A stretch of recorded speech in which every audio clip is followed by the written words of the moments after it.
क्या होगा अगर मैं आपसे कहूँ कि अपने फाइनेंशियल गोल्स को अचीव करना उस लाइफ को अनलॉक करने की चाबी हो सकता है जिसका आपने हमेशा सपना देखा है, लेकिन आपकी सबसे बड़ी फाइनेंशियल एस्पिरेशंस क्या है और आप उन्हें रियलिटी में बदलने के लिए क्या कर रहे हैं?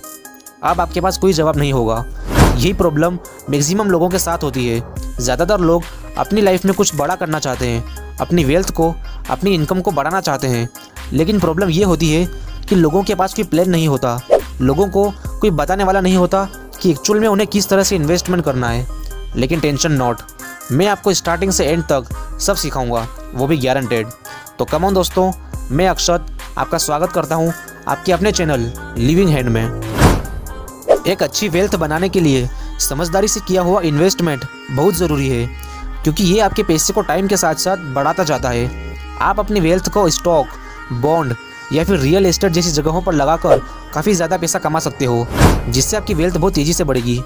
लेकिन आपने कुछ लोगों को ये कहते हुए सुना होगा कि ये शेयर मार्केट तो एक तरह का सट्टा है। यहाँ पर मैं आपको एक बात बताना चाहता हूँ कि बिना नॉलेज के अगर आप शेयर मार्केट में पैसा लगाते हैं तो 100% ये आपके लिए सट्टा है। इसलिए आपको पहले इस मार्केट की अच्छी नॉलेज होनी चाहिए, तभी आप अपने रिस्क को कम कर सकते हैं और ज़्यादा पैसा कमा सकते हैं। आगे मैं आपको कुछ ऐसे ही पॉइंट्स बताऊंगा जिनसे आप अपने रिस्क को बहुत ही कम कर सकते हैं। तो चलते हैं पहले पॉइंट की तरफ। शॉर्ट टर्म गोल्स आमतौर पर ऐसे गोल्स होते हैं जिन्हें आप कम टाइम में, जस्ट लाइक एक हफ्ते से एक साल के अंदर पूरा कर सकते हैं। वहीं दूसरी ओर लॉन्ग टर्म गोल्स के लिए आपको कई सालों तक काम करना पड़ सकता है।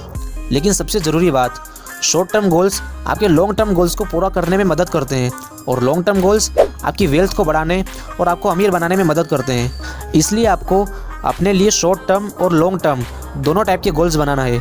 और दोस्तों, इसे बैठे बैठे कुछ नहीं होगा। एक पेन पेपर लो और अभी अपने गोल्स उस पर लिख दो। लेकिन एक बात और, किसी भी गोल को सेट करने से पहले उसके बारे में कंप्लीट जानकारी ज़रूर ले लेना। अब चलते हैं अगले पॉइंट की तरफ। इन्वेस्टमेंट में डाइवर्सिफिकेशन का मतलब होता है रिस्क को कम करना और अपने इन्वेस्टमेंट को स्टॉक, बॉन्ड और रियल एस्टेट जैसे अलग अलग एसेट्स में लगाना।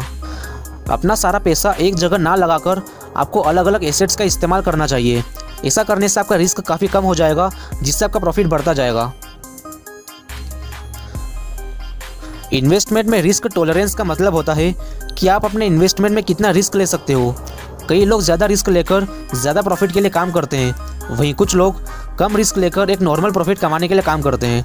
आपको अपना इन्वेस्टमेंट पोर्टफोलियो बनाने से पहले अपनी रिस्क कैपेसिटी को समझना होगा, यानी कि आपका कितना पैसा है जिसके डूबने पर भी आपको ज़्यादा फर्क नहीं पड़ेगा। वही आपकी रिस्क कैपेसिटी है। अपनी रिस्क कैपेसिटी के हिसाब से ही आपको इन्वेस्टमेंट करना चाहिए। अब बात करते हैं कि आपके पास कौन कौन से इन्वेस्टमेंट ऑप्शंस हैं। नंबर 1, स्टॉक, जो कि सबसे कॉमन इन्वेस्टमेंट ऑप्शन है, यानी किसी कंपनी के शेयर खरीदना जिसकी वैल्यू बढ़ सकती है। नंबर 2, बॉन्ड, यानी किसी पर्टिकुलर ब्याज पर किसी कंपनी या सरकार को पैसा उधार देना। नंबर 3, रियल एस्टेट, यानी प्रॉपर्टी या ज़मीनों से रिलेटेड फील्ड में इन्वेस्ट करना। नंबर 4, म्यूचुअल फंड, यहाँ कई एक्सपर्ट्स होते हैं जो आपका पैसा लेकर इन्वेस्ट करते हैं और प्रॉफिट होने पर आपको सारा पैसा प्रॉफिट के साथ वापस कर देते हैं। नंबर 5, सेविंग्स अकाउंट, किसी भी बैंक में आप अपना सेविंग अकाउंट खुलवा सकते हैं जहां आपको आपके पैसों पर ब्याज मिलता है। नंबर 6, एफडी, किसी भी बैंक में आप एक फिक्स टाइम के लिए अपना पैसा जमा कर सकते हैं जिसका आपको ब्याज मिलता है। नंबर 7, क्रिप्टो करेंसी, बिटकॉइन जैसी डिजिटल करेंसी में रिस्क बहुत कम होता है और आज के टाइम पर ये एक ग्रोइंग इंडस्ट्री है। नंबर 8, फिजिकल प्रॉपर्टीज़, यानी कि सोना, तेल, चांदी, इस टाइप की फिजिकल प्रॉपर्टीज़ में इन्वेस्ट करना। नंबर 9, स्टार्टअप, एक यूनिक आइडिया होने पर उस पर काम करके एक स्टार्टअप तैयार करना। लेकिन एक बात और, यहाँ बताए गए इन्वेस्टमेंट ऑप्शंस में हर ऑप्शन का अपना रिस्क और रिटर्न प्रोफाइल होता है, इसलिए पहले अपने गोल्स चुनें और अपनी कैपेसिटी को ध्यान में रखते हुए इन्वेस्टमेंट करें। अगर कोई और इन्वेस्टमेंट ऑप्शन बच गया हो तो कमेंट करके ज़रूर बताएं। अब चलते हैं अगले पॉइंट की तरफ।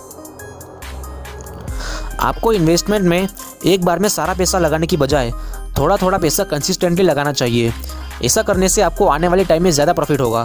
बस एक बात याद रहे, मार्केट में चाहे कितने ही अप एंड डाउन्स आते रहें, लेकिन आपको लगातार पैसा लगाते रहना है, तभी आपको फ्यूचर में प्रॉफिट होगा। साथ ही अपने इन्वेस्टमेंट को लगातार मॉनिटर करते रहें। अपने प्रॉफिट में से टैक्स को कम करने के लिए आप टैक्स एडवांटेज्ड अकाउंट्स लाइक IRAs या 401 केस का यूज़ कर सकते हो, या फिर अपनी इन्वेस्टमेंट को लंबे समय के लिए सेट कर सकते हो जिससे आपका प्रॉफिट ज़्यादा से ज़्यादा हो। मार्केट में आपको छोटे मोटे उतार चढ़ाव से घबराना नहीं चाहिए और मार्केट के बारे में सब कुछ सीखने के बाद ही इन्वेस्टमेंट करनी चाहिए। और लास्ट, अपने प्रॉफिट को हमेशा मॉनिटर करते रहें। इन सारे पॉइंट्स के अलावा आप पर्सनल फाइनेंस को समझकर अपना प्रॉफिट बढ़ा सकते हो। अगर आप पर्सनल फाइनेंस के बारे में जानना चाहते हो तो इस वीडियो को देख सकते हो और चैनल को सब्सक्राइब करना मत भूलना।